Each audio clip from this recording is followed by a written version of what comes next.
네, 그리고 아까 보니까 여기 꼰대 레벨이 5까지 있는데 네네. 3 정도이시면은 아주, 왜냐면은 이게 젊은 사람들이 만들었을 거란 말이죠. 그렇죠. 그래서 젊은 사람들이 자신의 어떤 그 의견을 넣어, 많이 기분이 상하셨네요.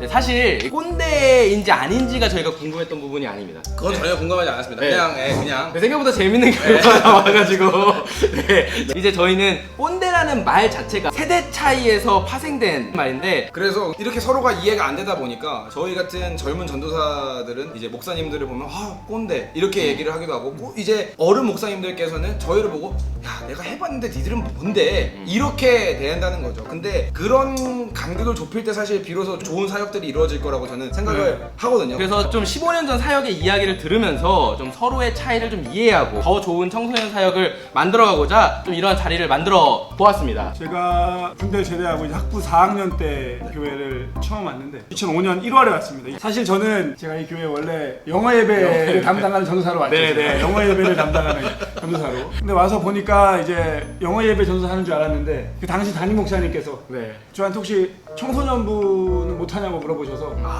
그거 왜 그러시냐고 그랬더니 담임 목사님실에서 네. 우리 교회 중고등부가 망했다고. 그 표현이 너무 지금도 생각이 나요. 아직도 그게 우리 교회 중고등부가 망했다고. 그래서 아니 뭐 어떻게 됐길래 망했다는 건가. 근데 아무튼 망했다고 하시면서 너 혹시 괜찮으면 영어 예배도 하되 중고등부를 좀 맡아서 해보면 어떻겠냐. 이제 그렇게 해서 이제 중고등부 사역을 이제 얼떨결에 이제 시작을 하게 됐는데, 그래서 이제 첫 중고등부 예배를 드리러 왔죠. 예배당에. 2층 예배당에. 예, 예. 그래서 딱 예배를 드리러 딱 들어갔는데 첫 인상이 망했구나.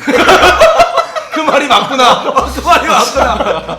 제가 이제 본교회가 인천인데 네. 본교회로 돌아가고 싶다.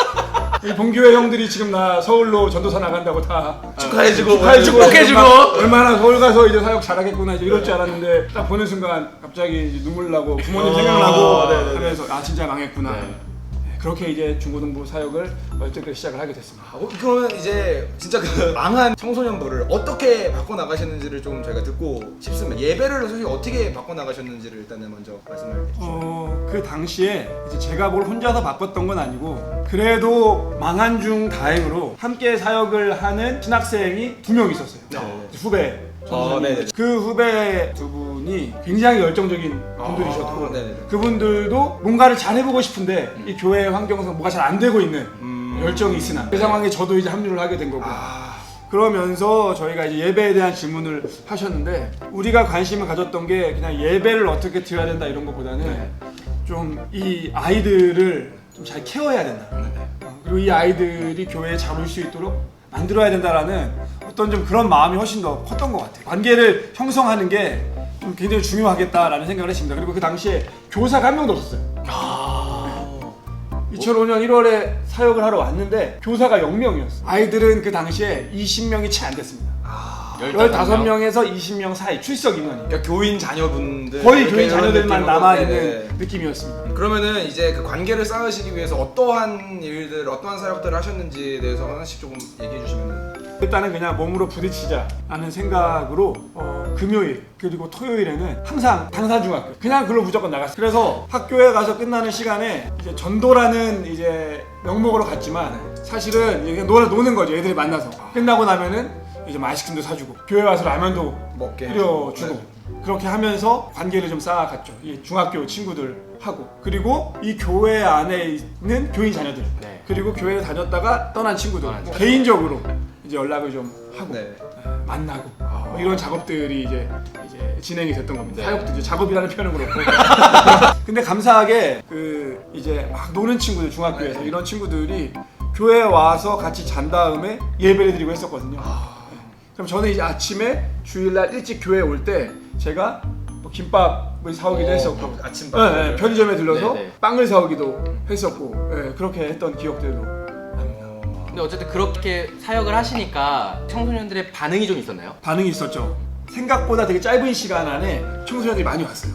교회에 20명 정도가 모였었는데 채 6개월이 안 돼서 수련회에 40명이 갔으니까 그만큼 기존에 있던 청소년들이 다시 교회로 많이 이렇게 오게 됐고, 그리고 그렇게 된 데에는 함께 사역했던 그 전도사님 신학생들이 이전에 맺었던 관계들이 또 있었고, 그리고 그 후에 계속 저희가 전도를 나가면서 그 관계가 계속 넓어졌어요. 들어보니까 관계가 지금 핵심 키워드인데 관계를 확장시키기 위해서 이런 것까지 해봤다. 이 정도까지 사역해봤다. 그때 친구 초청 예배를 한번 했었는데, 친구 초청 예배를 어떻게 하면 좀 획기적으로 할 수 있을까 그 당시에, 그리고 어떻게 하면 당산중학교에서 만나는 친구들을 조금 더 많이 데려올 수 있을까 해서 고민을 하던 중에 그 당시에 물레동에 CGV가 있었어요. 그때 CGV 한 관을 빌렸습니다.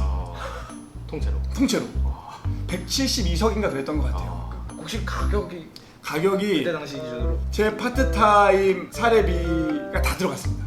아, 개인 사비로 개인 사비로. 네. 개인 사비로 영화를 빌리셨어요? 개인 사비로 했습니다. 그때 반응이 어땠나요? 결과적으로는 많이 온 거는 맞았는데 이렇게 예배를 드리거나 이렇게 하는 것에는 그렇게 적합하지 않았어요.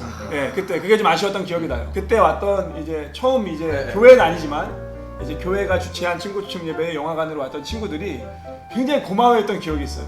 그리고 그때 같이 사역하던 이제 선생님 한 분이 굉장히 은혜를 많이 받으셔서 영화 끝나고 나서 저한테 다음번에는 본인이 사비로 영화관을 자기가 대여하겠다. 저한테 굉장히 진지하게 말씀해 주셨다. 근데 안 하셨죠. 그분을 제가 지금도 누군지 알아요. 지금도 혹시 여기 교회 그거 얘기하면 재밌었습니다. 네. 목사님께서는 당시에 이런 것들은 꼭 하고야 말겠다라는 목회 철학 이런 것들이 있으셨나요? 그 당시에는 그런 어떤 명확한 제가 어떤 목회 철학이 있었거나 이 사역에 어떤 분명한 목적을 가지고 있었거나 그러지 못했다는 생각이 들어요, 지금 돌아보면. 그런데 이 아이들에게 예수님을 잘 알려주고 싶다는 그 마음과 예수님을 알게 되면 중고등학생들이 분명히 변할 거다.